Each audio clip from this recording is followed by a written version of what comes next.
Hello, hello, hello! Emma Reese Crime here, your fellow crime, thriller and mystery book lover. Welcome to my YouTube channel. Author Janice Hallett is the queen of mixed media style books.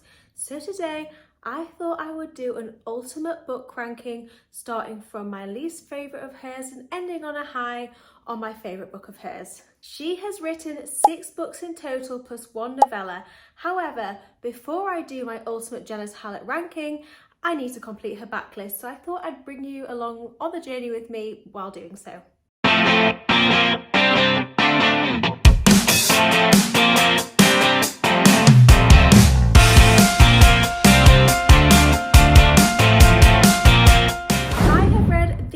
Books of hers and this novella, which just leaves me with A Box Full of Murders, her first ever kids book, and also her upcoming release, The Killer Question. Look how gorgeous this cover is. It was such a pinch me moment receiving this book before it was released. Honestly, I can't tell you how lucky and grateful I was. I thought I'd start off with A Box Full of Murders. I started it last night and so far, so good. It is very wholesome. It follows brother and sister Ava and Luke, and their parents are going through a divorce, they're moving houses, and they discover a mysterious box. They are obviously curious about this mysterious box and set out to uncover the secrets that it may hold.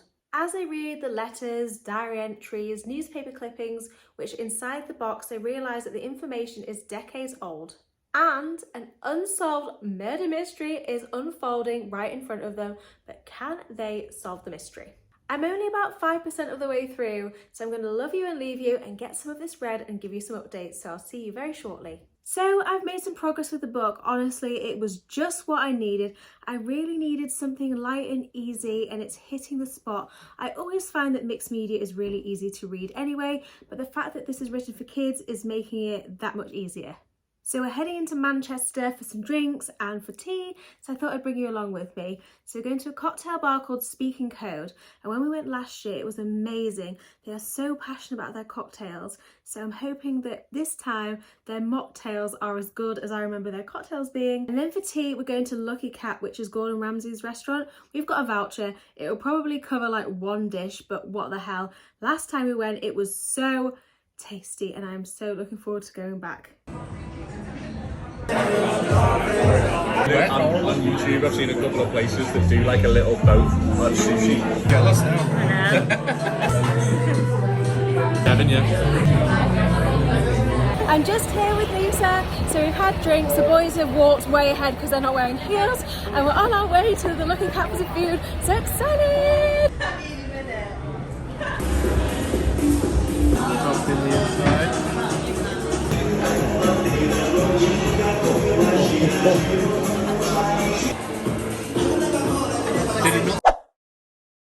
Hi friends, so I finished A Box Full of Murders. The book's upstairs. I'm being so lazy and I can't be bothered to go get it, but you know what the cover looks like by now. I'm not going to give it a star rating just purely because it's intended for 12-year-olds and I'm 32. I'm not the intended audience for this book, but I loved it. It was so wholesome, so cozy, so cute. It was just fantastic and a great palette cleanser. It's been really cleverly written because basically there's lots of mixed media elements, but there's also text exchanges between the brother and sister in the story. So if a child is a bit overwhelmed by all the reading, they can just read the text messages between the siblings and be able to follow on with the story. So I think it's just an absolutely fantastic idea to encourage kids to read. Tim and I are heading out for lunch and it's an absolutely glorious day, so when I come back I'm going to sunbathe and read in the sunshine, and I'm going to start A Killer Question, which is her upcoming latest release, which is obviously a mixed media style murder mystery set during a pub quiz. Hi friends, do you like my little Highland cow lounger? I think it's very cute. But anyway, I'm about a third of the way through The Killer Question by Janice Hallett. However, I've been in a huge, big, fat reading slump. So when I was reading the book, I was enjoying it, but also because I was in that slumpy mood, I didn't want to pick it up. So I felt like I wasn't really giving the book a fair chance. I went cold turkey and took a few days off from reading, and that has done me the world of good because I picked up The Killer Question again for the first time today, and I'm back to really enjoying it. So I will keep you updated when I finish it, hopefully soon, and then I will do my ultimate ranking of all her books. Hello friends, how are we all? So I have finally finished The Killer Question. I won't tell you my thoughts yet because I'm now gonna go upstairs and I'm gonna do a ranking of all her books. But before I do the ranking, I just wanted to show you that I've got some book mail. First of all, the publisher very kindly sent me The Waterfall by Gareth Rubin.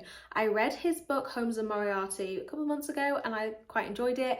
And I've heard that his book Turnglass, or The Turnglass, is meant to be incredible. This is a book of 4 short stories, but it's quite a chunky book, so I don't think the short stories are mega short. I'm not a huge short story fan, but I think that these are like 200 odd page long short stories, or 150 to 200 pages. So hopefully they've got a bit more meat on their bones compared to other short stories, and I have high hopes because I think that it's going to be good. I've just got good vibes. I also received When We Were Monsters by Jennifer Niven, which is meant to give dark academia vibes. Based on the cover, I think I'm going to love it. I also love dark academia. So yeah, I'll hopefully be reading this soon because it sounds really good. So all that's left for me to do now is rank her books. I'm going to obviously start off with my least favourite, and we're going to end on a high and end on my favourite. So far, she has written 6 books and 1 novella. They are all in a mixed media style format, and I think they are read really well when you go into them blind. So I'm going to give you like a couple of sentences about the setting to give you an idea, but I'd kind of recommend that you go into them blind really. First up is A Box Full of Murders, which obviously I've spoken about loads on this vlog.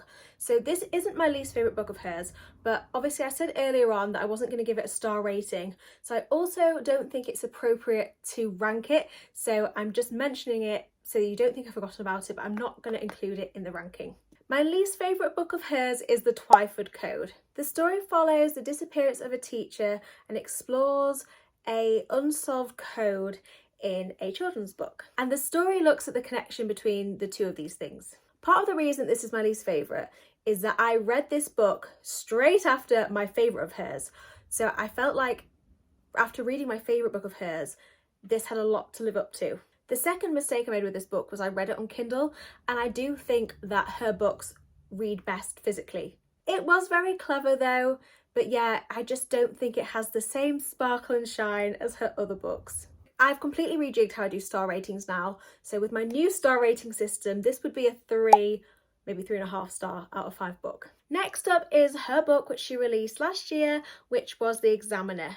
It's set in a university following a group of art students and the university's new art course. I thought that this had a strong beginning and a strong end. It was cleverly written, but the middle, it was too long. It just dragged a bit, but I still enjoyed it. At the time I gave it 4 stars, but I've rejigged how I do star ratings, so it'd be a 3.5 now, but like a strong 3.5. Next up is A Christmas Appeal, which is a Christmas novella following on from The Appeal. Novellas, short stories, they're not my favourite because I feel like they're not fleshed out enough. However, because this is following on from The Appeal and it's a story about characters I'm familiar with, I did enjoy it. I thought it was really wholesome and it was really nice to read it over Christmas.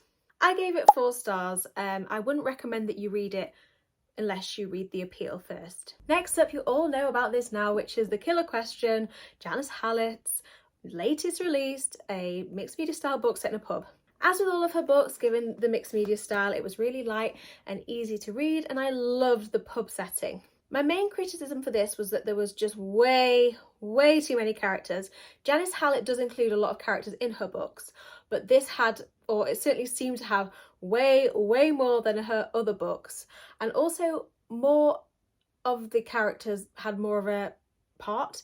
Like in her other books, more of her characters are just minor characters in passing, but there was more people playing a role in the story, if that makes any sense. But I enjoyed it and I gave it 4 stars out of 5. My second favourite book of hers was The Mysterious Case of the Alperton Angels, which is a mixed media style book about a cult, and I love the cult trope, and combining it with mixed media just worked. I absolutely loved this.